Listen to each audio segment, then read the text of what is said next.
দিয়ে জান্নাতে প্রবেশ করতে পারবে।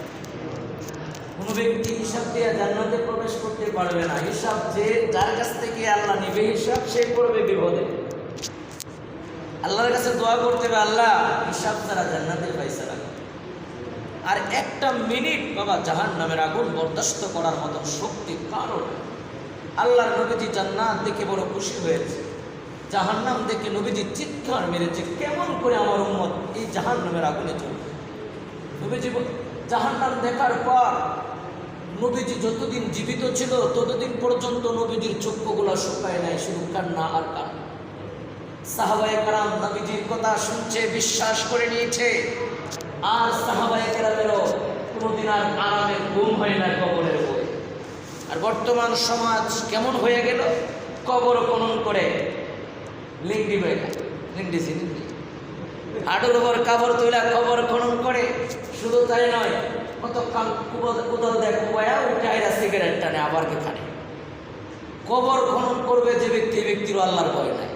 আমি দেখছি কবরের পাশে বসে গাঁজা টানে।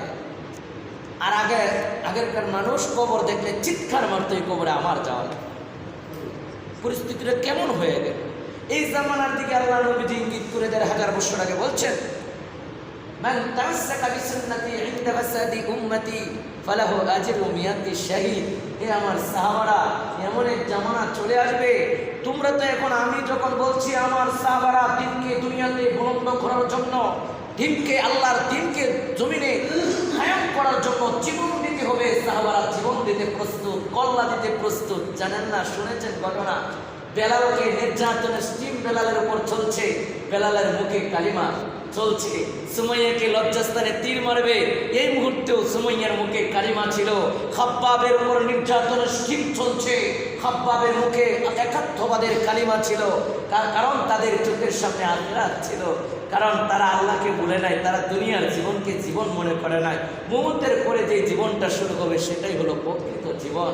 সাহাবায়ে কেরামের কষ্টের বিনিময় নবীজির রক্ত মাখায় দিন আজকে দুনিয়া থেকে নিভে যাওয়ার সময় আসছে। এই মুহূর্তে যারা এই ক্লান্তির সময়ে যারা আল্লাহু আকবার, আল্লাহ নবীজি বললেন এই সময়ে যারা একটা সুন্নতের উপর আমল করবে, ওই তৎকালীন সময়ে কল্লা দিলে যেমন সওয়াব, এখন সুন্নতের উপর আমল করলে তেমন সওয়াব। সুবহানাল্লাহ।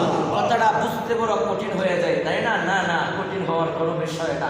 আল্লাহর নবীজি বলেন, আমার সাহাবারা তোমরা আমার আদেশ পুরা করতে গিয়ে জীবন দিতে যেমন কঠিন ছিল, এমন এক জামানা আসবে এরা সুন্নতের উপর আমল করে আসতে বেশি কঠিন হয়ে যাবে। এখন একটা সুন্নত মানতে আমার কেমন কষ্ট লাগে, ওই সময়ে যেরকম কল্লা দিতে যেমন কঠিন লাগতো, ওই সময়ে যেরকম কল্লা দেওয়া সহজ, এখন একটা সুন্নতের উপর আমল করা এর সে কঠিন হয়ে গেছে। না হই আল্লাহর একটা নবীজির সুন্নতের বিনিময়ে এবার আমি সওয়াব করবা, তুমি 100 মিয়াতি শহীদ, 100 শহীদের সওয়াব পাবা। রাস্তার ডান পাশে হাঁটবা, 100 শহীদের সওয়াব পাবা।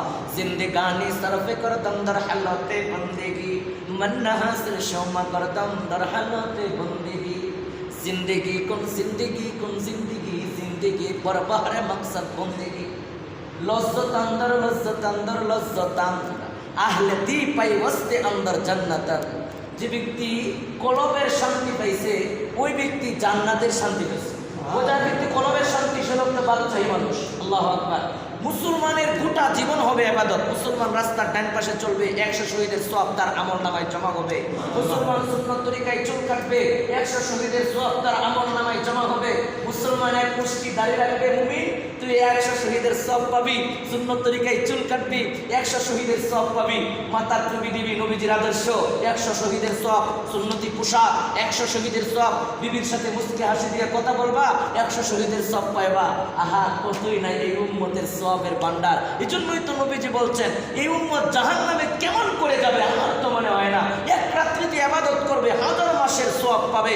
রাস্তার ডান পাশে হাঁটবে, 100 শহীদের সওয়াব পাবে। 2 রাকাত নামাজ পড়বে, 1000 রাকাত সমানের সওয়াব তার আমলনামায় জমা হবে। রমজান মাসে ইবাদত করবে, রোজা রাখবে, পুরো গোটা বছর ইবাদত করার সমান সওয়াব তার আমলনামায় জমা হবে। জাহান্নামে যাবে কেমন করে যাবে? যারা কপাল পোড়া, তারা এত বোঝানোর পরেও যারা বোঝে না, এরা তো কপাল পোড়া। এই জন্যই তো আমি বলি, বিশ্বাস হয় না আমরা যে আমাদেরকে যে আল্লাহ মার পেটে বানিয়েছে, এই আল্লাহ আবার কবরে আমাদেরকে পুনরায় বানাবে। এজন্য বাবা দুনিয়াতে আসছি অস্থায়ী জিন্দিগিতে, চিরস্থায়ী জিন্দিগির ফসল কামাই করবা। এটা হলো চিরস্থায়ী জায়গা নয়, এখানে কেউ থাকতে পারবে না। আমরা অল্প দিনের জন্য আসছি। যে সময়টার জন্য আমরা এখানে আসছি, এই সময়টা আগের যুগের মানুষেরা তারা গাছতলায় কাটিয়ে দিয়েছে। এই সময়টা তারা, আল্লাহু আকবার, এই সময়টা তারা সফরে কাটিয়ে দিয়েছে। মুখতাসর অল্প সংক্ষিপ্ত এক হায়াত নিয়ে দুনিয়াতে আসলাম। এখানে নেতাগিরি করবার জন্য আসি নাই, এখানে বাহাদুরি করবার জন্য আসি নাই, এখানে অবৈধ পন্থায় টাকা কামাই করে বহুত পাহাড় কামাই করবার জন্য আসি নাই, এখানে সুদ ঘুষ কাটায় খাইয়া গুরু ছাগলের মতন বড়ি বানাইবার জন্য দুনিয়াতে আসি নাই। আল্লাহ পাঠিয়েছে আল্লাহকে খুশি করে কবরে যাইবা। এই দুনিয়া 10 দুনিয়ার সমান একটা জান্নাতের মালিক বানায়। সুবহানাল্লাহ। সত্য না মিথ্যা? এক লোকে কবর এত বড় জান্নাত কেমন করে কবর দিবে?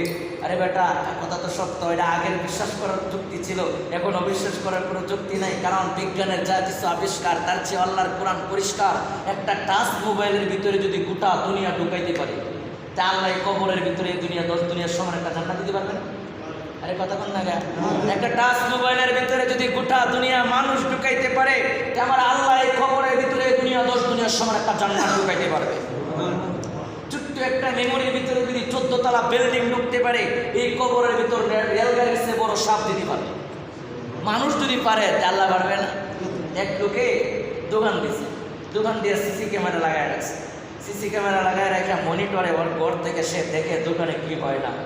তো সব সন্ধ্যাবেলা রাত্রিবেলা সকল কর্মচারীরা হিসাব দিচ্ছে, তো আমি এত টাকা বিক্রি করছি, আমি এত টাকা বিক্রি করছি। এক লোকে, এক দোকানদার, সে কি করছে, কর্মচারী ক্যাশে টাকা না তুই পকেটে টাকা তুলেছে।